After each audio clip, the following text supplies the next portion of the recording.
नमस्कार, बोलता हिंदुस्तान में आप सभी का स्वागत है। मैं हूं अदनान अली। देश में इस समय बैंकिंग घोटाले बढ़ते जा रहे हैं और इस सब के बीच एक मांग आ रही है, वो है प्राइवेटाइजेशन की, यानी कि बैंकों के निजीकरण करने की मांग। बैंकों का ये निजीकरण जनता के लिए कितना अच्छा या ख़राब साबित होगा, यही समझने की हम कोशिश करेंगे और साथ में ये भी कि ये बैंकिंग घोटाले क्यों बढ़ रहे हैं और इसका देश की अर्थव्यवस्था पर क्या प्रभाव हो रहा है। तो आइए इस पूरी व्यवस्था को समझने की कोशिश करते हैं और सबसे पहले शुरुआत करते हैं कि इस देश में बैंकिंग शुरू कैसे हुई। भारत में बैंकिंग की शुरुआत 1770 से बैंक ऑफ हिंदुस्तान की शुरुआत के साथ हुई। उस समय का जो बैंक अभी तक इस अस्तित्व में है वह है स्टेट बैंक ऑफ इंडिया, जो कि 1806 में शुरू हुआ था। उसके अलावा जो इस समय का महत्वपूर्ण बैंक है वह है हमारा रिजर्व बैंक ऑफ इंडिया, जिसकी शुरुआत 1935 में हुई थी और 1949 में उसका राष्ट्रीयकरण कर दिया गया। इसके बाद बैंकिंग में जो सबसे बड़ी क्रांति आई वो थी 1969 की बैंकों का राष्ट्रीयकरण। बैंकों का राष्ट्रीयकरण पूर्व प्रधानमंत्री इंदिरा गांधी ने किया था। इसके पीछे कई राजनीतिक कारण भी थे, लेकिन जो सबसे बड़ा कारण था वो था कि जब बैंकों में जमा 70% पैसा आम जनता का है तो उसकी व्यवस्था निजी हाथों में क्यों दी जाए। ये राष्ट्रीयकरण आम जनता के लिए बहुत फायदेमंद साबित हुआ, क्योंकि इसके बाद किसानों, मजदूरों और छोटे वर्गों को बैंकों से पैसा मिलने लग गया था। बैंकों के ऊपर एक सामाजिक जिम्मेदारी आ गई थी, जिनके मुताबिक उन्हें 18 से 20% अपना क्रेडिट जो लोन है वो किसानों को और इस तरह के या मजदूर वर्ग को देना है। इससे पहले जब बैंकों का निजीकरण था तो 2% भी किसानों को नहीं मिल पाता था। बैंकों के राष्ट्रीयकरण के बाद किसानों को सबसे ज़्यादा जो फायदा हुआ वो हुआ कि वो साहूकार व्यवस्था से मुक्त हो चुके थे और इसी वजह से राष्ट्रीयकरण को इतना बैंकिंग व्यवस्था में क्रांतिकारी माना जाता है। आज बैंकिंग व्यवस्था पूरी तरह से घोटालों का गढ़ बनती जा रही है। यहाँ पे उद्योगपति लगातार घोटाले कर रहे हैं और इसका खामियाजा आम जनता भुगत रही है। अगर निजीकरण होता है तो ये खामियाजा दुगना तिगना हो जाएगा और पूरी व्यवस्था निजी हाथों में चली जाएगी। आइए अब हम ये समझते हैं कि ये सब हो कैसे रहा है और इसका प्रभाव किस तरह से देशी अर्थव्यवस्था या आम जनता पर पड़ रहा है। सबसे पहले बात करते हैं बैंकिंग घोटालों की। बैंकिंग घोटाले होते कैसे हैं? कोई भी व्यक्ति जब बैंक से लोन लेता है तो अपनी कोई संपत्ति उसमें गिरवी रखता है।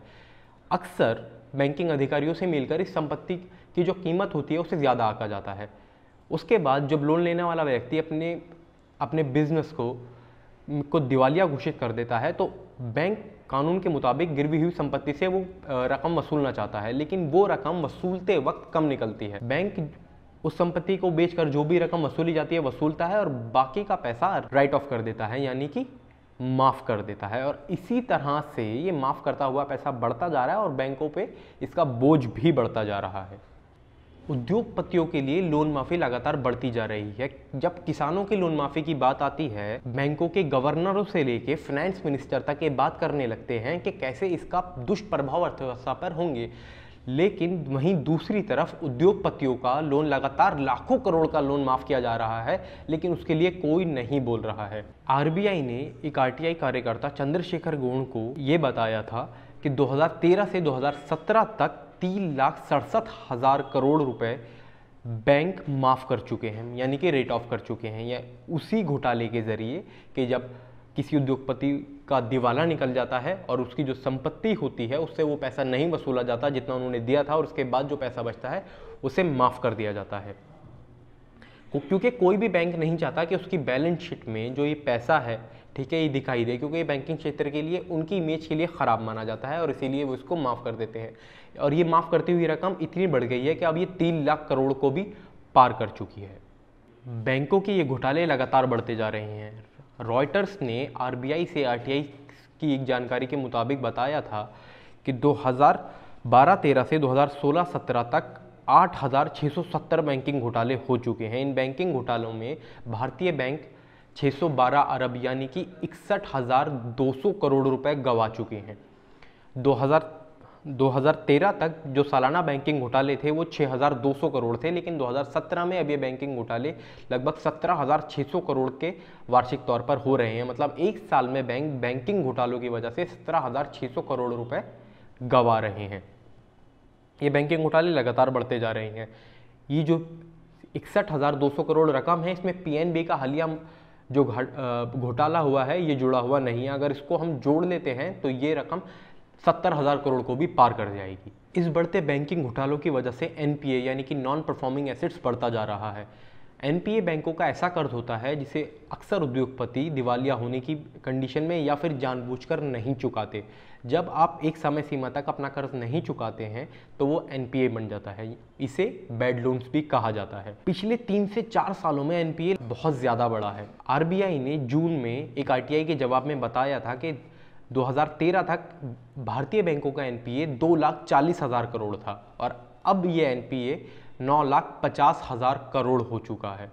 मतलब ये दुगना तिगना पिछले 3 से 4 सालों में हो चुका है। इन एनपीए में सबसे ज़्यादा पैसा उद्योगपतियों का है। All India bank officers association के अध्यक्ष एस सिसोदिया का कहना है कि एनपीए में 70% जो कर्ज है वो उद्योगपतियों का है। उनके मुताबिक बैंक चल तो आम जनता के भरोसे रहे हैं, लेकिन जो इसका सबसे ज़्यादा फायदा उद्योगपतियों को हो रहा है वो इस प्रकार हो रहा है। उन्हीं के मुताबिक बैंक अगर 100 रुपये उद्योग जगत को यानी उद्योगपतियों को देते हैं तो उसमें से 19 रुपये डूब रहे हैं, लेकिन वहीं बैंक जो क्रेडिट जो लोन आम जनता को दे रहे हैं उसमें से सिर्फ 2 रुपये डूब रहे हैं और वो 2 रुपये भी ज़्यादातर मामलों में बैंक वसूल लेता है। यानी कि बैंक चल रहे आम जनता के भरोसे हैं, लेकिन इसका सबसे ज़्यादा फायदा उद्योगपतियों को हो रहा है और ये उद्योगपति अपने लोन ना चुकाकर विदेश भाग जा रहे हैं, लेकिन बैंक से लेकर सरकार तक कुछ नहीं कर पा रही है। वहीं अगर एक किसान अपना कर्ज नहीं चुकाता है तो उसके घर से लेकर खेतों तक पर कब्जा कर लिया जाता है। हाल ही की एक घटना उत्तर प्रदेश में हुई जब एक किसान ने अपनी आखिरी की लोन की कुछ महीने की किस्त नहीं चुकाई। बैंकिंग अधिकारी आए और उसका ट्रैक्टर छीनने लग गए। जब उसने देने से इनकार कर दिया तो उसको धक्का देकर उस पे से गिरा दिया गया और उसके पैरों के ऊपर से वो ट्रैक्टर वो लेकर चले गए। इस घटना में उसकी मौत हो गई।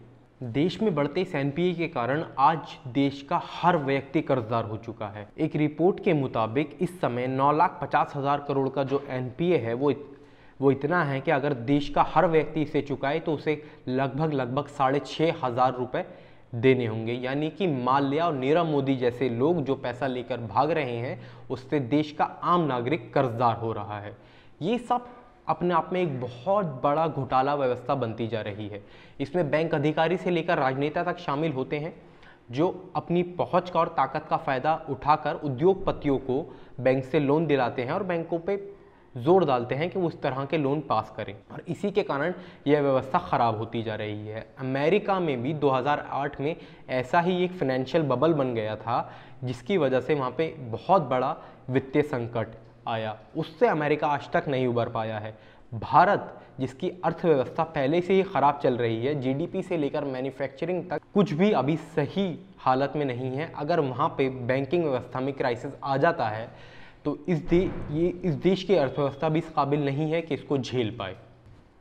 इसी सब के बीच जो प्राइवेटाइजेशन यानी निजीकरण की मांग उठ रही है वो आम जनता के बिल्कुल हक में नहीं है, क्योंकि अगर इस व्यवस्था का प्राइवेटाइजेशन हो जाता है तो ये व्यवस्था फिर से निजी हाथों में चली जाएगी और इसकी कोई गारंटी नहीं है या कि फिर घोटाले नहीं होंगे, क्योंकि जब राष्ट्रीयकरण हुआ था तब भी बैंकिंग व्यवस्था में इतने ही घोटाले हो रहे थे और एक आंकड़े के मुताबिक उस समय भी सालाना 25 से 30 बैंक क्राइसिस की वजह से बंद हो रहे थे, जिसके बाद 1969 में इसका राष्ट्रीयकरण किया गया था। इस समय देश में जो हालात हैं उसमें बेरोजगारी उच्चतम स्तर पर है, अनएम्प्लॉयमेंट रेट लगातार बढ़ता जा रहा है। डीमोनेटाइजेशन और जीएसटी के बाद मैन्युफैक्चरिंग बहुत ज़्यादा घट गई है और मार्केट में डिमांड बिल्कुल नहीं है। सिर्फ सार्वजनिक बैंक ही ये सहारा हैं जिससे लोन लेकर आम जनता नए बिजनेस शुरू करने की हिम्मत जुटा पा रही है। अगर इनका भी निजीकरण हो जाता है तो रोजगार पे और व्यवसाय पर इसके बहुत बुरे प्रभाव होंगे। बैंकिंग पर इस खास एपिसोड के लिए इतना ही। देश और दुनिया की अन्य खबरों को जानने के लिए देखते और पढ़ते रहिए बोलता हिंदुस्तान।